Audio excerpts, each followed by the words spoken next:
வணக்கம், இது உங்கள் பிராண்டி நேரலை செய்திகள். மனித வரலாற்றில் ஒரு மிகப்பெரிய அறிவியல் மைல்கல் எட்டப்பட்டுள்ளது. இனி விண்வெளியிலிருந்தும் நாம் ஹெலோ சொல்லலாம்.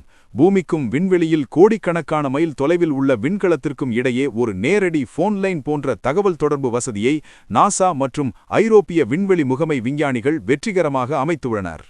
பொதுவாக விண்வெளியில் ரேடியோ அலைகள் மூலமே தகவல்கள் பரிமாறப்படும். ஆனால் முதன்முறையாக லேசர் தொழில்நுட்பத்தை பயன்படுத்தி பூமியிலிருந்து சுமார் 218 மில்லியன் மைல் தொலைவில் உள்ள சைக் விண்கலத்துடன் நேரடி தொடர்பு ஏற்படுத்தப்பட்டுள்ளது. இதற்காக ஆஸ்திரேலியாவில் உள்ள நியூ நோர்ஷியா 3 என்ற ராட்சத ஆண்டனா நிறுவப்பட்டுள்ளது.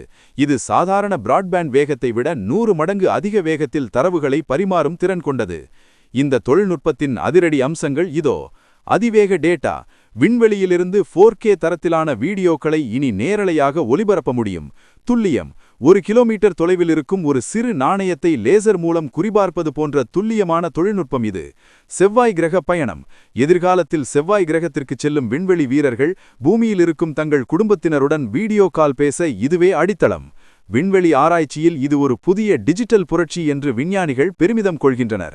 இதன் மூலம் விண்வெளி மர்மங்களை நாம் முன்பை விட வேகமாக தெரிந்து கொள்ளப் போகிறோம். இந்த தொழில்நுட்பம் குறித்த அடுத்தடுத்த அப்டேட்டுகளுக்கு தொடர்ந்து இணைந்திருங்கள். இது உங்கள் சேனல் செய்திகளுக்காக பிராண்டி.